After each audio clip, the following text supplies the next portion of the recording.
All right, it's Thursday, and it's time for another severe weather awareness update. Tim Halbach's generous enough to give us time this week to share the great information as we highlight the different impacts that Wisconsin has for weather. And today, it's one of the bigger ones. Doesn't happen as frequent, but it's been trending a little bit upward. I feel like in recent years, but. Tim, overall, tornadoes in Wisconsin. How do you break down tornadoes in Wisconsin? Well, typically we get about 23 tornadoes every year. Most of them are the weaker kind. We rate tornadoes based on the damage that they do. And based on that, we assigned it a rating based on the Fujita scale, which is a 0 to a 5. The zeros, ones, and twos are the most frequent. And you don't get a whole lot of damage with those or a whole lot of injuries or fatalities typically with that level of a tornado. But the 3s, 4s, and 5s are the more serious ones. The concern that we have is that we haven't had that frequency of those higher end tornadoes recently in Wisconsin. Verona was a 3 back in 2014, and then Stoughton was a 3 back in 2005. But other than that, there really hasn't been that level of a tornado in southern Wisconsin over the past 10, 15 years or so. So we worry about some complacency that people aren't prepared for that level of a tornado. Unfortunately, I've been saying that every year for the past 5 years, and sound like a broken record, but it is something we have to be concerned about. So in terms of tornadoes, this is the time of year where we start seeing an uptick in tornado frequency. We can get a tornado any time of the year, but really when we're getting into April, we're starting to see a higher probability of tornadoes or severe weather happening in Wisconsin. June is our peak, but we're climbing up to that peak of when we typically see tornadoes. Yeah, I'm just looking here at that month by month chart. You guys have a peak time of somewhere between 3 and 9 p.m. Again, just a general average collected on past data. It gets a little bit scary when things turn dark out at night and severe weather comes in, especially for tornadoes. Yeah, it's the least ideal time for tornadoes just because people aren't as aware. As if something's happening during the day, more people are likely to be awake and maybe having an awareness that there's a tornado warning that's been issued if they're near their phone. I have a friend that was down in Nashville, actually a National Weather Service guy, that went through the tornado there, and he went to bed thinking it was going to be all right, and his phone was in silent mode. Do not disturb, and even though the tornado warnings were going off on his phone, he wasn't hearing them. So it was actually his dog that woke him up, and then he started checking into things, and oh man, there's a lot of bad tornadoes coming this way. So that's one of the scary. We can get tornadoes any time of day, so those nighttime ones are really the ones that concern us, and it's something that we try to make people aware of on those days when we do think there's that crossover of severe weather happening at night. Some of the things you hear us tell people is, plug your weather radio in, make sure that the batteries are in there and charged up, and also put your cell phone by you so that take it off of the do not disturb setting on your phone so that if you do have an app or something like that that's going to go off, it's going to wake you up. Absolutely, yeah. Having those safeguards in place so you can get those warnings are super important.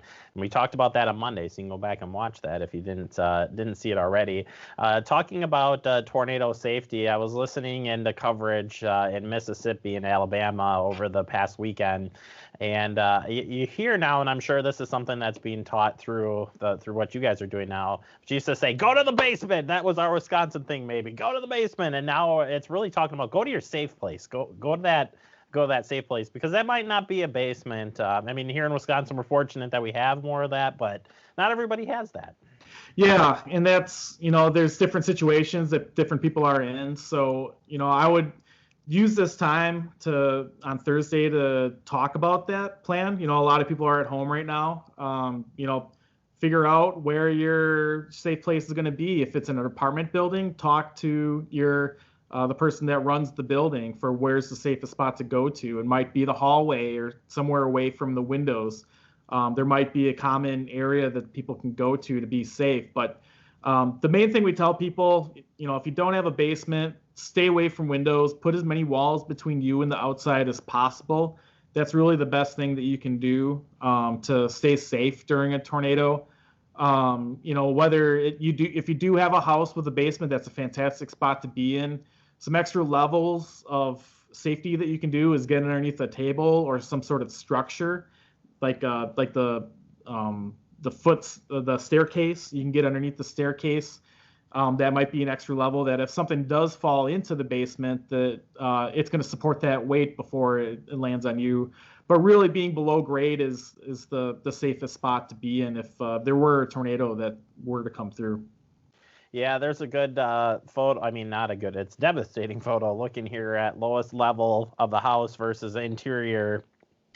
So some people who may not have a basement, looking for that interior wall, we're seeing and hearing more and more that's worked out. No guarantee, but again, identifying that spot super important, because your senses, if it's in the middle of the night, aren't always going to be there, even in that time of when you got to get in and get going, because a tornado can spawn up and we might not be ready for it. Yeah, and you don't want to be thinking about when you've got 2 minutes or a minute to try to figure out where your safest spot is. You want to do it on these days where it's colder and there is no threat for severe weather. These are the days to be thinking about this and planning it all out. It's what we do here at the Weather Service, is planning out how are we going to handle these situations so that we can be ready to go on those days when the severe weather does happen, as opposed to trying to quickly think about what's the best thing to do. So this is the time of year to start thinking about that and plan out where you're going to go so that you can quickly get there if something were to happen in the middle of the night. Tim, I happened to drive by this Chautauqua that year. It was several months later, and the devastation was still enormous. When it comes to the mobile home and stuff, do you guys have the ability to check, or knowing when a storm's moving in a direction of a mobile home park, do you have that ability to highlight that when you're putting out your warnings and whatnot? I mean, I'm not. Whether you do or don't doesn't change the fact that a mobile home park, you might have a different plan than others. Yeah, it's something, unfortunately, we don't have that data layer on our screen when we're putting out tornado warnings. It's just one of the blanket statements that come out with our tornado warnings to say, if you're in a mobile home or a manufactured home, it's not safe in any tornadoes. We've seen pretty catastrophic damage occur with even EF1 or the lower level tornadoes that have occurred. So we ask people to have a place that they can go to shelter. With these times, we can't recommend where people need to go if there is like a public sheltering place. So I would talk with your local community leaders, the public safety people, to find out, if there is normally a shelter that you would go to, what to do right now, considering the social distancing stuff that's going on. So that's kind of a tough situation for some of those people. But sometimes it's just a matter of going to a friend's house or a family member's house that has a little bit more substantial shelter if it's going to be a day where there's potential for tornadoes that could be dangerous. Yeah. Again, putting that plan into place now. That's why we're talking about it here in April, even though April is getting that severe weather started. Tim, as always, thank you so much. And we'll be back talking about heat on Friday. Thanks.